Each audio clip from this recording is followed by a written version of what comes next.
Alright folks, it's Tuesday, April 1st. We're diving into the sticky situation surrounding Trump's pro-crypto stance. But before we get into that, if you're vibing with this breakdown, hit that subscribe button, leave a rating, drop a review, or join the conversation over on our Breakers Discord. You can find the link in the show notes, or head over to bit.ly/breakdownpod. Now, here's a juicy tidbit. House Financial Services Committee Chairman French Hill is suggesting that the president's vocal support for crypto is actually hindering the progress of crypto legislation, particularly due to Trump's involvement in various crypto projects. During a Monday press call, Hill stated that Trump's foray into the meme coin realm and his consideration of launching a stablecoin have complicated our efforts. He pointed out that anti-crypto Democrats are using the Trump meme coin as ammunition to oppose broader crypto legislation. The recent announcement of a stablecoin by World Liberty Financial is also fueling the perception that crypto regulation is being used to further the Trump family's interests. Republican lawmakers have been hesitant to publicly criticize the president, making these comments a significant indicator of the roadblocks to forming a consensus in Washington. Speaking with Politico, Connecticut Democrat Jim Himes, known supporter of sensible crypto policy, expressed his concern about the World Liberty stablecoin, stating, "I can't think of anything quite so damaging to bipartisanship than that happening." He fears that the growing Trump association is making it harder to push stablecoin legislation, especially with the House markup approaching. He emphasized Chairman Hill's genuine efforts towards bipartisanship, but called the timing of the Trump-related news catastrophically dumb. Even Cynthia Lummis, a pro-crypto senator, admitted, "It shouldn't make life harder, but it might." Senator Kirsten Gillibrand, another crypto advocate, added, "You need the regulation regardless, but it's certainly not helpful. It makes something that's a very serious financial payment system into something that seems non-serious." During his press call, French Hill also discussed the ongoing negotiations around stablecoin legislation. There are currently two bills in the House and Senate with slight but critical differences. The House bill leans toward state regulation and offers a 2-year grace period for foreign issuers like Tether. As a House leader, Hill is advocating for their version, stating, "If you're going to have a stablecoin for use and activity in the US, and it's held out as a dollar-backed stablecoin, it ought to comply with the US stablecoin regime." However, he deemed the 2-year transition period more than adequate. Beyond the Trump-related issues, another major point of contention is the rise of interest-bearing stablecoins. Senator Gillibrand raised concerns that these could undermine banks' access to cheap funding through customer deposits, potentially impacting their ability to issue mortgages.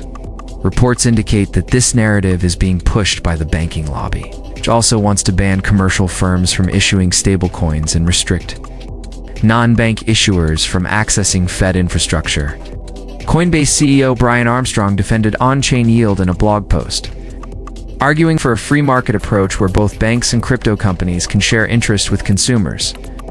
Nick Carter pointed out that on-chain interest is happening regardless of US regulation, and lawmakers are simply deciding whether to regulate it. Reuters has reported that the Trump family has significantly increased its control over World Liberty Financial. While the project was always Trump-branded, the family's ownership stake was previously unclear. Reuters found that in January, the Trump family took control, holding a 60% stake. They are now entitled to 75% of net revenues from token sales and 60% from World Liberty operations. This arrangement means the Trump family is set to receive about $400 million in fees. Critics argue that the project is essentially a way to funnel money to the Trump family.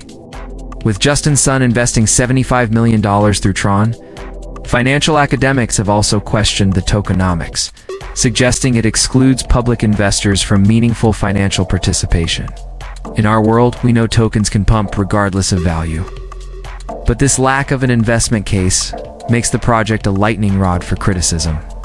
Trump has placed his assets in a trust managed by his children, but the numerous Trump family-owned crypto projects raise concerns about conflicts of interest in passing crypto legislation. Big shout out to Ledger for sponsoring the show. If you're in crypto, you owe it to yourself to check out Ledger and their ecosystem.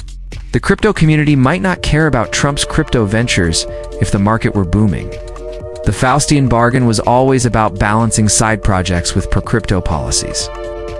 The current situation, where Trump's involvement is causing legislative hurdles, was always a risk in the partisan DC environment. With potential Republican losses in the midterms, crypto legislation needs to move quickly. Coinbase lobbyists are reportedly pushing for stablecoin and market structure bills to be passed in a single package, a move that's raising eyebrows. While stablecoin legislation is close, market structure is more complex. Alex Thorn of Galaxy Digital warned against this strategy, fearing it could jeopardize the passage of the stablecoin bill.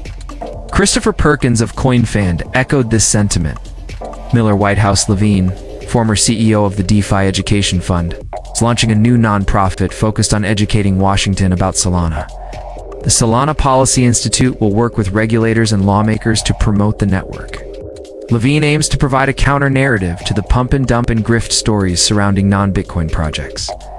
Finally, Elon Musk clarified that the government has no plans to adopt Dogecoin. Despite initial speculation, the meme coin won't be used to track government spending.